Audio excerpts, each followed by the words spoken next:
On a trois invités aujourd'hui avec nous pour le concert de l'Orchestre classique de Terrebonne. On a d'abord, on va y aller avec la grande diva Nathalie Choquette. Bonsoir Nathalie. Bonjour Sylvie. Bonjour. La violon solo et instigatrice de ce projet de création de cet orchestre. C'est pas le premier concert, mais on va y revenir. Manon Riendo. Bonsoir. Bonsoir, Manon. Et le chef d'orchestre, Félix Sainte-Marie. Bonsoir tout le monde. Alors, Manon, ce sera un concert inaugural. Explique-nous ça en quelques mots, s'il te plaît. En quelques mots, je vais faire mon possible. Concert inaugural au théâtre, c'est pas notre concert inaugural, mais au théâtre, dans la belle salle de notre vieux théâtre du Vieux Terrebonne, c'est notre concert inaugural. La SODECT nous rouvre les portes pour la première fois après 15 ans de beau travail. Enfin, on a notre place dans ce beau théâtre-là. Et si tout va bien, on va probablement devenir l'organisme en résidence au Théâtre du Vieux-Terrebonne. Alors, c'est la raison pour laquelle on appelle ce concert inaugural. Félix, c'est toi qui seras le chef d'orchestre pour ce concert et je crois que tu es devenu le chef d'orchestre. Oui, chef attitré, c'est ça, en plein ça. Alors, parle-nous de la partie orchestrale. Ensuite, on parlera avec Nathalie de la partie vocale. Voilà. Oui, c'est ça. Donc, on va commencer le concert avec l'ouverture des Noces de Figaro, une œuvre très connue, qui dure pas très longtemps, mais qui est vraiment, vraiment très riche.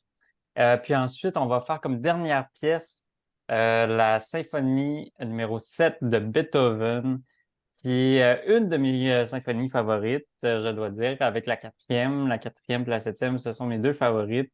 Et c'est vraiment une symphonie très, très, très énergique. Vous allez vraiment l'entendre, ceux et ceux qui vont venir au concert. C'est vraiment beaucoup de rythme dansant. D'ailleurs, il y a Richard Wagner qui a décrit cette symphonie-là comme l'apothéose de la danse. Et on le comprend très bien quand on l'entend. Puis ça demande énormément d'énergie, autant pour les musiciens que pour le chef sur le podium à diriger cette symphonie-là.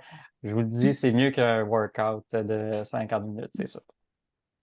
Et Nathalie, tu as concocté avec Manon et Félix un beau programme vocal. Parle-nous de ce qu'on pourra entendre. Eh bien, j'ai choisi mes airs préférés et enfin, il y en a tellement que j'aime, mais peut-être un peu mes personnages préférés, je devrais dire, parce qu'ils influencent souvent mon choix. Les divas seront là avec costume et tout le patatras qui s'ensuit. Et donc, nous allons avoir du Verdi, du Puccini, du Gershwin, du Bizet, et tout ça pour charmer l'auditoire. Il y aura de l'interaction avec le public. Il y aura vraiment, ça va être très dynamique, très drôle, mais en même temps, ça a toujours été une façon pour moi de d'ouvrir un peu l'opéra à un public plus large. C'est-à-dire que je ne me moque pas de l'opéra quand je fais de l'humour. Simplement, je m'amuse avec l'opéra, avec des personnages qui rendent l'opéra un petit peu moins inaccessible pour ceux qui en ont peur. Alors, ils vont certainement beaucoup rire, mais quand vient le moment de chanter, ben, à ce moment-là, c'est très important pour moi de faire vraiment, de chanter l'air avec énormément de sincérité, même si je suis en train de manger des spaghettis et de me gargariser avec du vin pendant que je chante. Et on aura droit à des changements de costume. Alors, ce sera l'occasion d'entendre des compositions d'Éric Lagacé. Oui, alors évidemment, ça prend quelques secondes pour se changer, voire peut-être une minute ou deux. Et il y a des petites pièces qui sont très sympathiques, donc, qui ont été composées par Éric Lagacé, le thème de la diva, et aussi un arrangement de la chanson Harlequin dans sa boutique. Et voilà ce que le public pourra entendre pendant que derrière, dans les coulisses, il y a une autre sorte de spectacle très animé qui se passe. Une diva qui est en train d'enlever ses costumes très rapidement. Félix, comment tu vois ça, toi, ce concert-là avec Nathalie Choquette? Ben, moi, j'ai très hâte. Ben, j'ai très hâte de me prêter au jeu, justement, de Nathalie. Puis j'ai très hâte, en fait, de travailler avec elle, puis de travailler des airs d'opéra comme ça. Ça va être vraiment de superbes airs, accompagnés de l'orchestre qui va venir envelopper tout ça. Ça va être vraiment super beau. Et non, j'ai vraiment très hâte qu'on partage ça avec le public aussi, avec le public de Terrebonne. Et ben, c'est pas interdit les publics des autres villes non plus, de venir au Théâtre du Vieux-Terrebonne nous écouter ce jeudi pour notre concert inaugural. On a très hâte. Manon, c'est un concert que j'imagine que tu as dû réfléchir, comment le- euh, oui, le préparer justement avec les musiciens et tout. Parle-nous un petit peu de comment c'est venu cette idée, de toute façon, de travailler avec Nathalie et puis ce programme. Si on parle de Nathalie, j'ai Mm. déjà travaillé avec Nathalie dans le passé. Peut-être que probablement que Nathalie s'en souvient pas, mais j'ai déjà travaillé avec elle dans le passé. Et j'ai trouvé Nathalie une personne extraordinaire sur scène. Elle sait comment aller chercher le public. Elle sait comment elle se fait aimer du public d'une façon naturelle. Elle est drôle, elle est professionnelle, en tout cas, elle est tout pour moi. J'aime beaucoup, beaucoup Nathalie.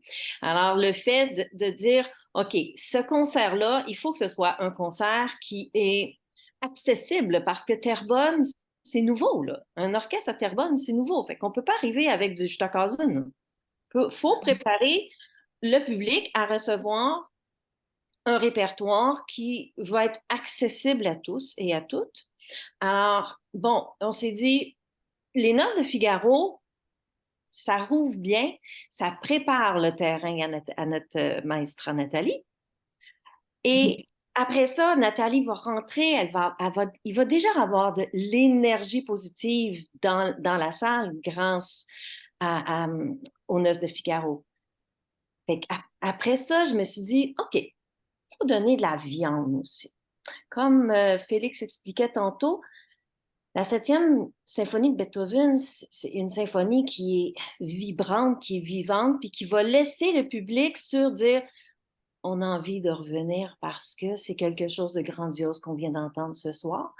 Alors, moi, toutes ces idées-là m'ont mûri dans la tête et ça fait OK, c'est ça qu'on va faire comme répertoire. Puis on va aller chercher notre public, on va se faire parler de nous, on va se faire connaître parce que c'est pas tout le monde qui nous connaît encore à Terrebonne.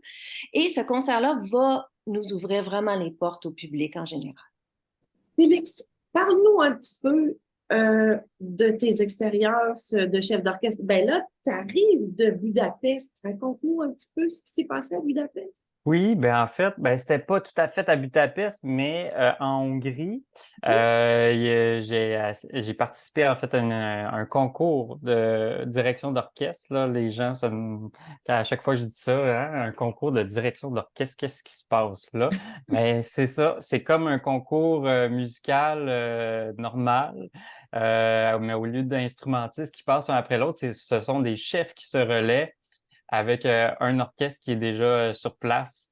Et là, on avait un choix de répertoire qu'on pouvait faire. C'est ce qui était intéressant aussi dans cette compétition-là, dans ce concours. Et on pouvait donc choisir. Moi, j'ai commencé avec le Barbier de Séville, l'ouverture du Barbier de Séville de Rossini. Donc, ça a été une super belle expérience d'aller diriger un orchestre que je connais pas du tout, dans très peu de temps, essayer de faire une bonne impression. C'était mon premier concours en plus de direction. Donc, ça s'est bien passé. Je ne me suis pas rendu en finale, mais reste que ça a été vraiment une très belle expérience Et il y qui avait quand s'ajoute même tout le reste. quelques candidats, là. Tu n'étais pas tout seul dans cette Non, c'est ça. Pour rentrer, en fait, pour passer au premier tour, il y a eu, je pense, quelques 525 candidatures dans 61 pays. Puis, on en a pris une centaine donc pour le premier tour. Puis ensuite, ça diminuait considérablement là, pour les autres tours suivants. Ouais. Ben, bravo, c'est un très, très bon début Merci. dans cette carrière. Euh, Nathalie, qu'est-ce qui se passe dans la vie de Nathalie après ce concert? On va revenir au concert, mais moi, je veux voir un petit peu vos actualités. Euh, Ah, ben, de mon côté, je suis en train d'écrire un roman détective jeunesse. Et parce que je suis auteure jeunesse aussi, et j'ai toujours écrit pour les plus petits primaires, mais là, je me lance dans le créneau 9-12 ans et j'adore ça. C'est vraiment très, très agréable de se mettre dans l'univers fantaisiste. C'est ce que j'aime dans la littérature jeunesse, c'est que on peut vraiment, vraiment rentrer dans un monde imaginaire et je sais pas, je suis pas le genre à. Ça me stresserait d'être obligée d'écrire quelque chose avec des exactitudes historiques ou psychologiques aussi. Et ça, moi, je suis vraiment plus. euh, euh, J'appartiens plus au monde de la fantaisie. Alors, ça m'apporte beaucoup de joie. Et puis aussi, ben, je suis en train de travailler sur un de mes spectacles que j'avais créé juste avant la fameuse pandémie. Et comme on sait tous, ben, il faut remettre des affaires à jour. Alors, depuis cet événement étrange qui nous est tombé dessus. Donc, voilà, je suis en train de le peaufiner pour le remettre sur la route. Et puis ensuite, dans le temps des fêtes, ben, je vais faire des concerts avec ma famille. Donc, nous sommes 5 dans ce concert. Il y aura mes 3 filles, Florence, Éléonore et Ariane, et ma petite fille Alice. Et nous chantons un spectacle qui s'appelle tout simplement Un vrai Noël en famille. et un jour, il y aura peut-être la petite Charlotte aussi. Oh ben, Qui fait honnêtement, on pourrait partie. déjà l'inclure si vous C'est entendiez sa vrai? version de, oui, la chanson de Frozen, là, oh mon Dieu. Mais je pense qu'elle a l'oreille absolue parce qu'elle me fait énormément penser à Éléonore, petite, et elle a de la voix, elle nous enterre tous. Incroyable. Alors, Manon, je te laisse le mot de la fin pour inviter les gens au concert de l'Orchestre classique de Terrebonne. Alors, jeudi, 20h, au Théâtre du Vieux-Terrebonne, venez entendre l'Orchestre classique de Terrebonne avec comme invité Madame Nathalie Choquette et notre chef attitré, Monsieur Maestro Félix Sainte-Marie. Bienvenue à tous. C'est encore de bonnes places. Alors, on vous attend. Alors, merci à tous les trois, Nathalie Choquette, Manon Riendo et Félix Sainte-Marie, et bon concert. Merci Merci. beaucoup, Sylvie. Merci, merci Sylvie.